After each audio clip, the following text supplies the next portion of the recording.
The grand hall of the Kingsley estate shimmered with gold and glass. Guests in silk and diamonds moved beneath the chandelier's glow, their laughter echoing off marble. But one voice cut through it all, trembling, desperate, and raw. "Sir, this boy lived with me in the orphanage," cried the maid, her dark hands clutching her apron, her eyes locked on the massive portrait that had just been unveiled. The room fell silent. The orchestra stopped mid-note. Dozens of eyes turned toward her, then toward the painted face of a young man in military dress, proud, noble, and hauntingly familiar. "Before I tell you what happened next, tell me in the comments where you were watching from. I love knowing who is listening." Her name was Martha, and she had worked in the Kingsley household for 6 quiet years.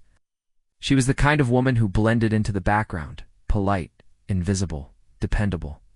No one had ever heard her raise her voice, till tonight.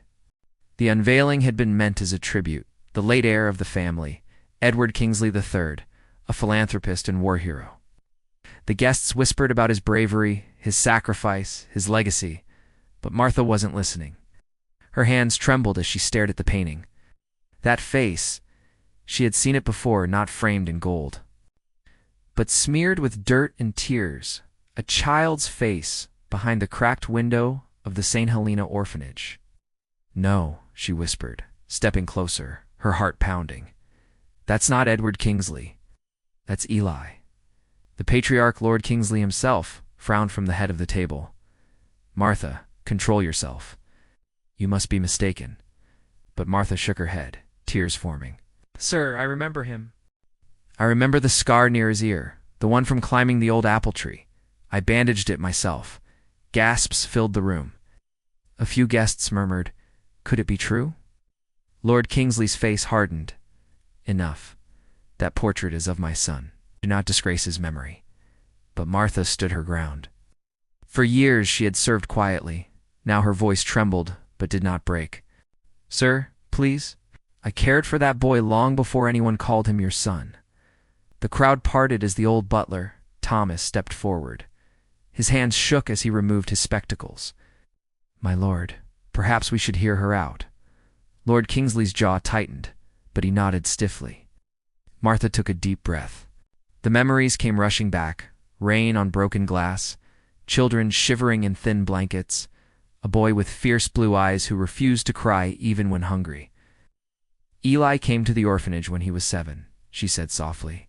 Never spoke of his parents. But he was kind, brilliant, always fixing things, clocks, lamps, anything he could find. I told him once that one day he'd build something beautiful." Her voice faltered. Then, one night, he was gone. A carriage came.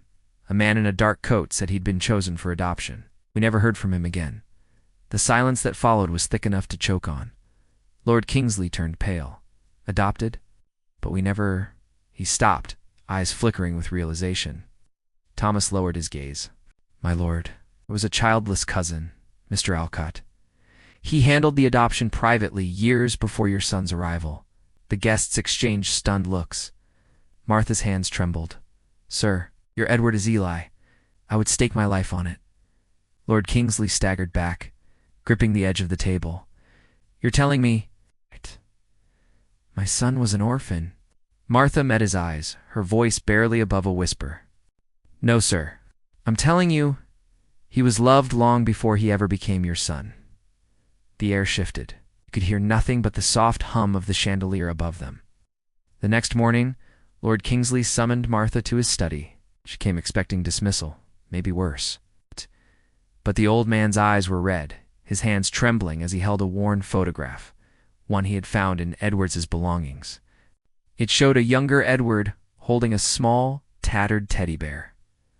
"I found this among his things," the Lord said quietly. "The same bear you described from the orphanage? I didn't believe you, but now I do." He paused. "You were there for him when no one else was. You were his family first." Martha's tears spilled freely. "He was everyone's hope, sir. Even when we had nothing, he made us believe." Lord Kingsley nodded slowly. "He never told me. Perhaps he thought it didn't matter." "It did," she said softly. "But he forgave the world long before it forgave him."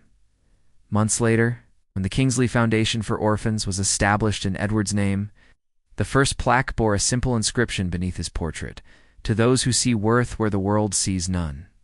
At the ceremony, Martha stood quietly at the back, her hands clasped. As the ribbon was cut and applause filled the air, a single sunbeam broke through the clouds, landing across the portrait's face. And in that moment, she smiled because she knew Eli would have liked that.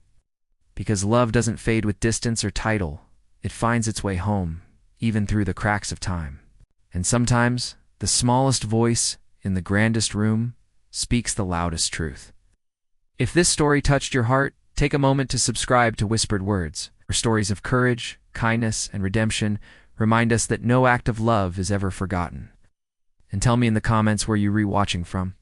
I love knowing who's listening.